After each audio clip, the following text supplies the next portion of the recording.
And we have ordinance number 829, an ordinance of the town of Easton removing the required fee charged by retail establishments for paper bags. Motion to bring it to a vote. I am not there yet. I want to begin by emphasizing that today's discussion is solely focused on the 10-cent fee on paper bags, with no changes being proposed to the plastic bag ban.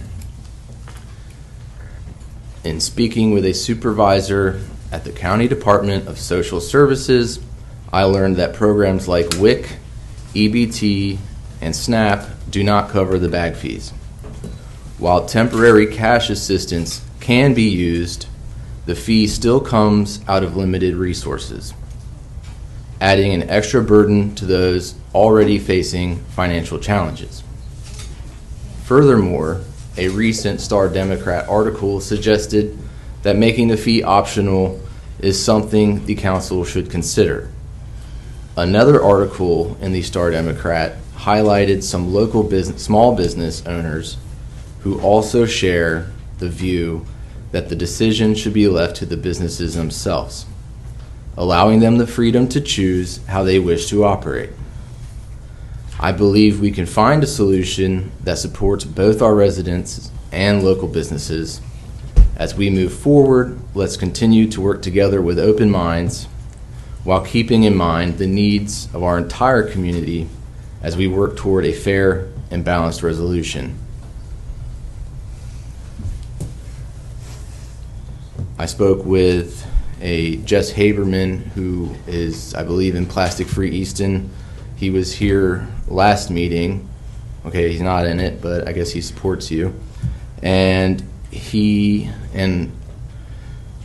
spoke about he suggested that perhaps the town, similar to what Mr. Magnusarian proposed, that the town would allocate some funds to purchase bags for people who would need them. I think that is noble, but I believe that is the position that a nonprofit should take, not necessarily the town government. So that is a resolution that I think is, or a solution rather, that we can all work together to address the needs of this section of our community that are impacted by this, despite what people think. This is very real. And I just hope that we are all not forgetting people when we think of things of this nature. And that is where I'm coming from. That's how I feel about this. I've spoken with a good amount of people, specifically in this realm. I've spoken with a significant amount of people who also come from it from a different angle. I am focused in the realm of what I just addressed. So that is where I am coming from, despite what people are saying. If there are any other comments from the council? I would like to make some. Certainly. I don't think that some people in the audience have been listening, because they say that there have been no facts or reasons adduced for our proposal to rescind this 10-cent fee. So I would like to take some time to actually lay out those reasons. The first one, and I will go over the fact that I am personally very tired of having comments come before this council that have no useful information in them and are simply made up of insults and name calling. And I hope that the crowd, that we will not keep hearing that in the future. But moving on ahead, I was going to ask the witness from the Retail Manufacturers Association to come back up, but I will simply make some statements. She testified that removing the 10-cent charge would impose substantial costs on the business community. She made that point 2 weeks ago and reiterated it tonight. I agree. But we need to also turn that around, because if this is a substantial cost to the business community, then how can it not be a substantial cost to the customers who are the ones that provide all of their revenues?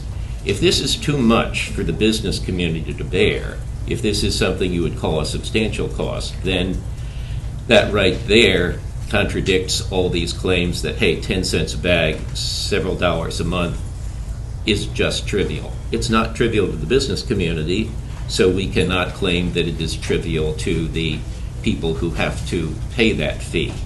I admit, looking around this very homogeneous room, that no one here is worried about it, but I think that we heard from Ms. Wilcoxon with something that really is data, more data than we've heard from just about anybody else in this room, of a survey which people voluntarily signed their names to. Okay.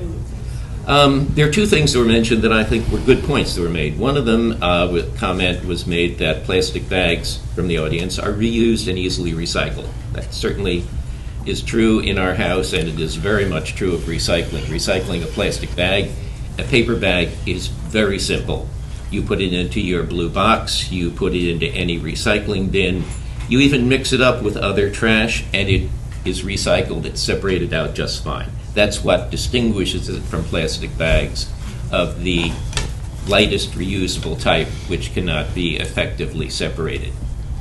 I would add to that point one other thing, which is that reusable bags do not, in fact, save money. I cited two studies at the last meeting. No one seemed to notice that. One about New Jersey's ban. This study was mentioned in the Wall Street Journal, and what it showed, clear and incontrovertible fact is that disposal of plastic waste in landfills in New Jersey skyrocketed after its plastic bag ban. And their bag ban was almost identical to ours, except they banned the use of paper bags, as I remember it completely, though much more intelligently than ours. It only applied to grocery stores. It didn't apply to small businesses, and I think that's an exception that we should have considered to begin with, because the bulk of the bags I'm willing to speculate come from our big box stores. That raised another point, which is I understand that the board of directors of the Retail Manufacturers Association is in fact the big box stores, the chains. And I think, as Mr. Magnusarian pointed out, they can buy bags for considerably less than the 10 cents that they are making on selling them. And so I would be very happy to have seen a small business carve out less than 30,000 square foot stores here to eliminate the problems of Hallmark that gives out tiny bags and other similar perversities. But anyway, let's get back to the fact that reusable bags do not save money. A study by Clemson University found that so-called reusable bags are on average actually only reused about 15 times before they are discarded, either because people don't like them, they get smelly, they break. But that is a study that was done entirely independently by a researcher with no interest in it other than doing an interesting study and getting a good publication out of it. If we do that, it's pretty simple. I did another fact that I found was that a reusable bag holds about 50% more than a disposable bag. So at $2.50 per reusable bag, let's call that $1.50 to get the capacity of a plastic bag. If you reuse that 15 times, that comes to about 10 cents per use that is expended on reusable bags, just like someone would be spending 10 cents for our bag fee. So, no, I don't think we save money on that, and I am particularly concerned that, I don't mind if someone wants to give them away. I would even think good thing for the Eastern Economic Development Commission to think of doing, but I'm afraid that giving away the reusable bags would simply increase our plastic waste loads, because they're going to be thrown away even more frequently if they are free.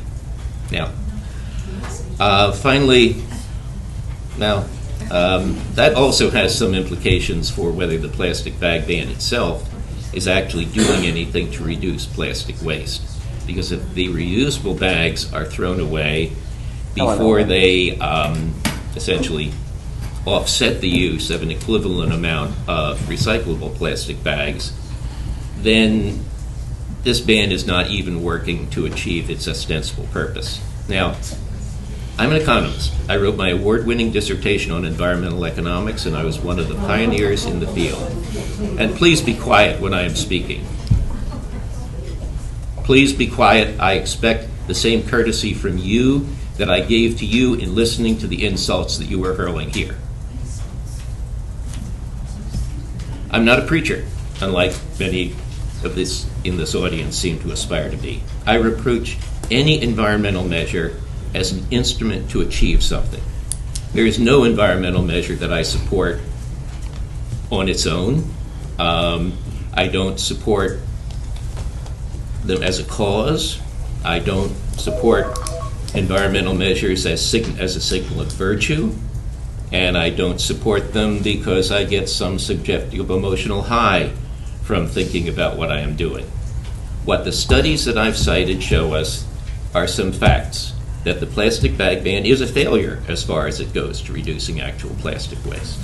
And we have a survey which is another set of facts of what a very substantial number of those who shop in Easton think about the plastic bag ban. So, I went along with this proposal to remove the 10-cent fee as a compromise. Yeah, a compromise. I'm convinced that the responsible thing to do is to end it entirely and thereby reduce the amount of plastic waste that we are generating. But knowing how dedicated a group of activists is to the ban, whether it works or not, I was willing to compromise by voting to remove the fee, and I shall still do that. Thank you. Any other comments from council?